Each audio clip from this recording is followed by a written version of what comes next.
want to turn that sheet of paper over. Public participation board meeting. Policy 213 is a part of our policy book, and the policy had been approved in August of 2007.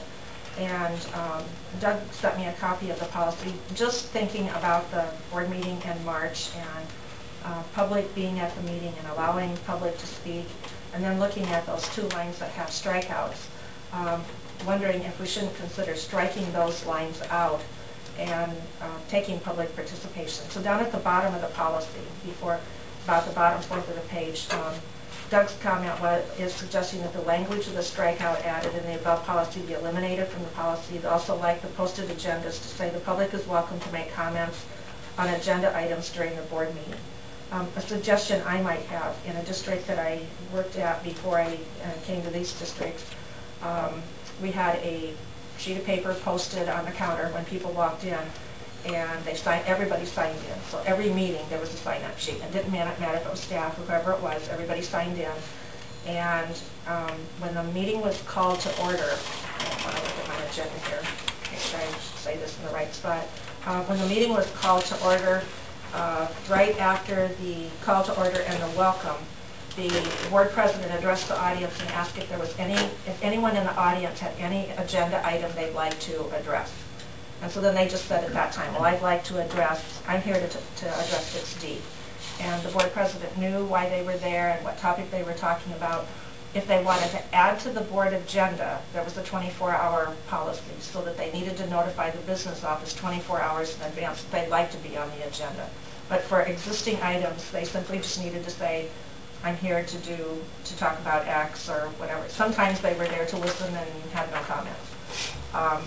And in the 7 years that I was in that district, really there was never a problem. There's all sorts of combinations of ways to do this, but acknowledging that people are in an audience to speak about something is important, and we probably found that out at that last board meeting, and there may be ways that we need to just take a look at that policy. Our current policy, like I said, is 213. Walleye Pew Auburn looked at it last night, didn't make any decision. They put it on their list hoping that it would be a joint decision. If there was some change made to it, that really ought to be the same change, because in separate meetings it ought to work the same way as it does in joint board meetings. So discussion or questions or comments? I think that taking a look at the public's participation is important, because I think one of the things that we have found is that the public doesn't feel like they can take participation in this.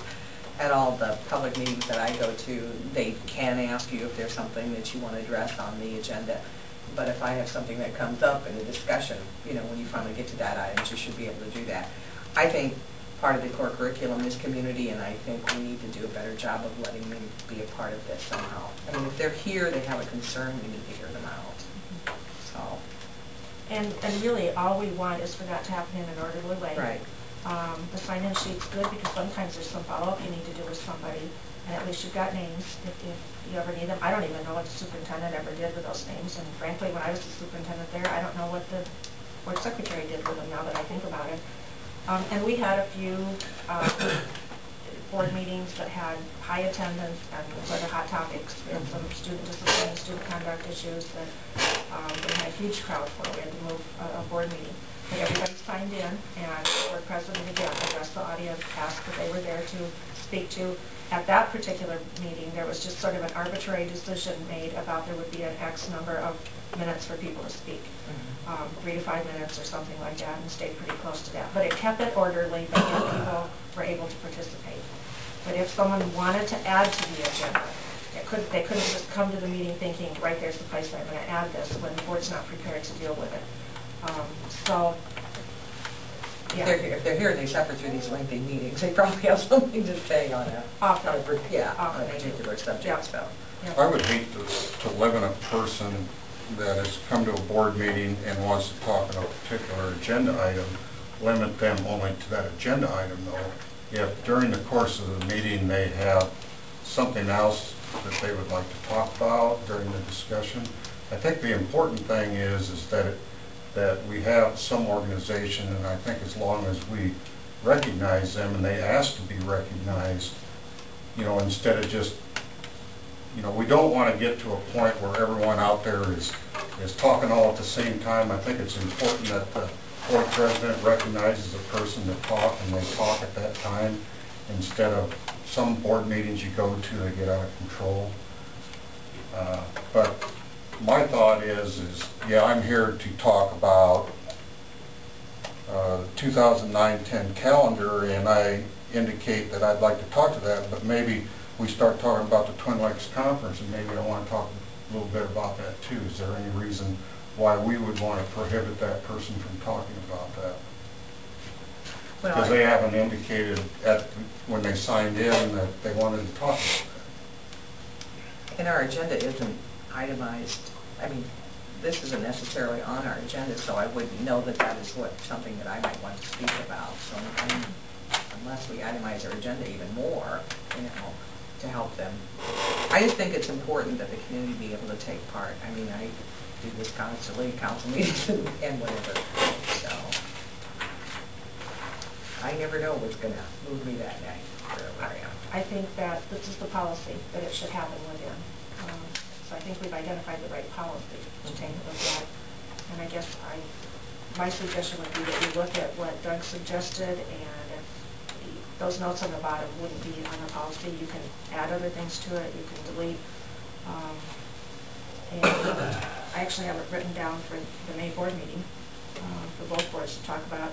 I would hope that the boards would adopt the same policy, simply from joint board meetings, and that the protocol and the actions would be the same. Or we could sit at a joint table and one board member could be asking for audience participation and the other one not, and that would feel pretty awkward. And I think, well, like the take I got from them is they agreed that the same policy, and I think they're thinking along the same lines as you guys. We sometimes ask at signing that they leave their email address too, so that we can contact them if there's an issue. So, do you want to sign in? Do you want to see some sort of sign in added as language to this? Is that something you think is necessary, or? I don't know that it has to be added, but it could become just a practice. We used to have people sign in and pick up their agenda at the same time, so. Okay, you can take a look at that for what it's worth, and it's on the agenda for the joint board meeting.